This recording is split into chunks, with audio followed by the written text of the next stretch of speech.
Dude, it's been a while. I feel like they did the same thing with Survivor 41 as well, where like for some reason after the finale, it took me a while before I did a video on it. I'm not going to talk too long at all. I actually didn't take notes on this at all. All the other episodes I took detailed notes in each one, and it just didn't. It slipped my mind entirely, and I just thoroughly enjoyed the finale. I watched it with my family too, so that was the one of the few episodes I was able to watch with my family, since we usually record on Wednesday nights when the episodes are going on. But the reason I'm not going to talk too long is because I plan on doing an actual review. I planned on doing this last season, Survivor 41, but it just never got planned out. But this season we're going to do it. I'm going to hopefully be joined by my friend Rusty, and we're going to discuss Survivor 42. Break it all down, our thoughts on the whole season and all that. Truly a great season. I mean, I'll say that much. I have a high opinion of the season. Obviously, if you get more nuanced in it, there are certain elements in terms of the Survivor overall that I would like changed or weren't ideal. But overall, a great package, fantastic cast. And the ultimate outcome, Marianne as the winner, is not the one I necessarily wanted. Mike, I've been rooting for Mike the whole season because I thought he would be, first of all, he's like a really fun personality and seemingly a great guy, but I also thought he'd be a really interesting and unique winner that we don't really get this archetype winning nowadays, you know? It would be very unique.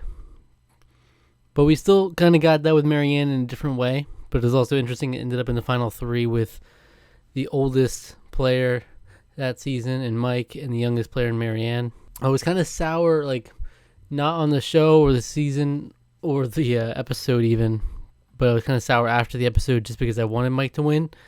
And it's like, not only did Marianne win, but it's like Mike was just had to be depressed all during that after show too. That's kind of the rough part of doing that.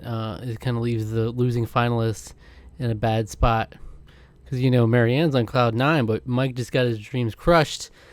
And he also has to sit through the fact that most people said going into Final Tribal that he was the likely winner and who he would likely have voted for. But Marianne changed it. The thing where it's not as clear cut that like Mike just lost the game or Marianne just won the game in that last episode. What makes it not as clear is the fact that everyone even said going into it that Marianne's game overall was just a bigger question mark for them. So it ultimately came down to what she was going to say anyway. So because it was a question mark, it was pretty much all up in Marianne's hands. And Mike, as much as I loved him, and I loved how he played the game, he just didn't have quite the self-awareness that they were looking for. And as such, you know, and Mike's not a dishonest person. Like, he's being completely honest in that moment.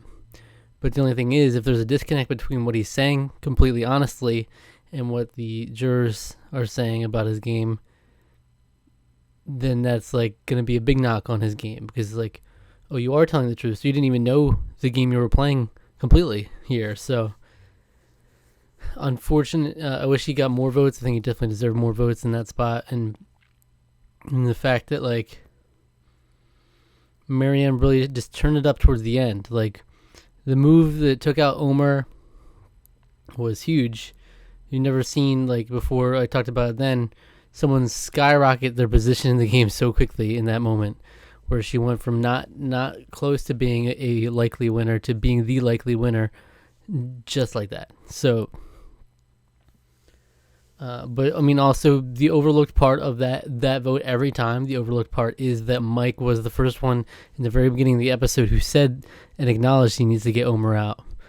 And he put the whole thing like in motion. He put it in motion, and Marianne's idea basically came from that. Like, it seemed like only after he talked to her did she realize, yeah, Omer needs to go.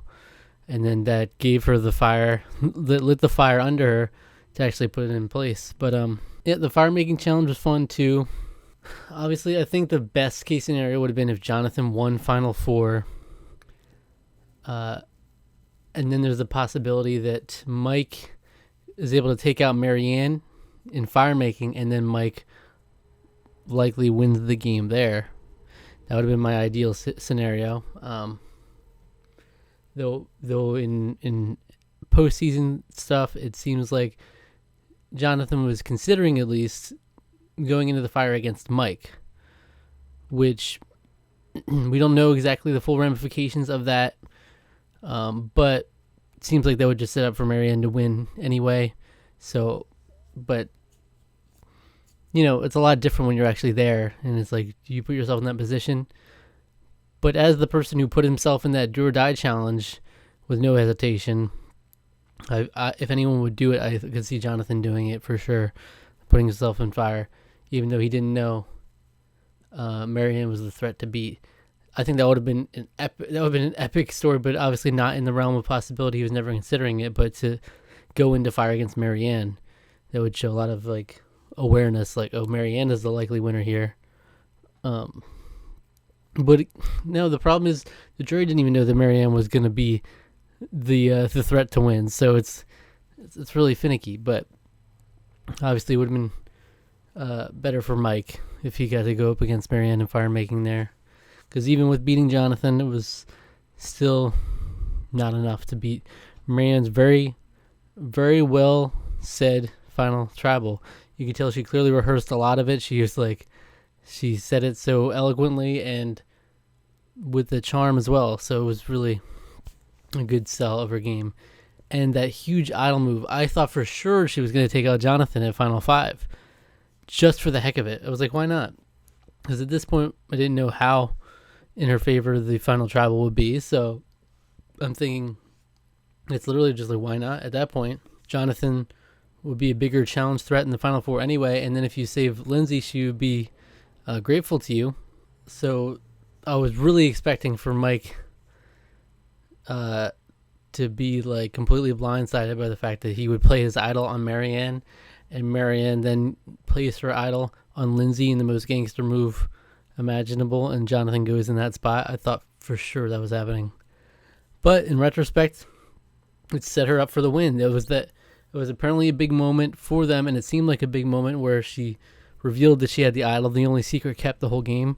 Really, really well done there. I never even thought about using it just as a tool in the final tribal, when the more flashy move that you might want to just leap for is to take Jonathan out with that and single-handedly save Lindsay. That would have been an epic moment as well. I think it might have served the same purpose, but the way she did this, she doesn't end up with Mike mad at her and everything. And she doesn't end up with Jonathan mad at her. I mean, it's everything. I don't know. It was sound reasoning at the end of the day, but I thought for sure she was going to do it in the moment. So, I mean, props to Marianne. Definitely a unique winner, and another one of those stories where she was clearly in danger if Jonathan wasn't winning these challenges for them, and they went to another tribal council at one point or another, she likely would have been voted out in there. She was really rubbing people the wrong way early on and seemingly paranoid at points. But she really came into her own, especially at the end. She turned it up when she needed to. I just hope in future seasons that it's not always like you just have to take out one person and then make a couple moves at like the final 5, final 6, and that's all you need to do to win the game. Because Mike, overall, he was playing the whole time. I think Drea was the one who even said that. And I'm like, she was like, we knew Mike was playing from day one, but we didn't know about Marianne's game. I was like, damn. As if that somehow became a bonus for Marianne, that they didn't know what she was doing. Whereas Mike, they knew he was playing from day one. I feel like that's a little backwards, but okay, this is kind of what the meta we're dealing with now. I just hope it doesn't get stale and stuck in that mindset where it's like now no one wants to do anything until the final 6 or final 7, I don't like that. But yeah, I'm excited to talk about it more in much more detail with my friend Rusty, hopefully very soon, okay? So thanks for joining me, all these episodes, talking about each and every one of them. And as always, there's still Survivor every week here. We're talking about Survivor Guatemala, and we're watching it. with my friend Alec. Okay, I'm taking him through that for the first time. And you can go back and watch all the first 10 seasons of Survivor with us as well. If you enjoyed this video, subscribe to the channel, like the video, hit the notification bell, and click all the links in the description for our social media and to leave any feedback for us. And go check out my reaction to the Survivor 41 finale if you'd like to see that. All right. Take care.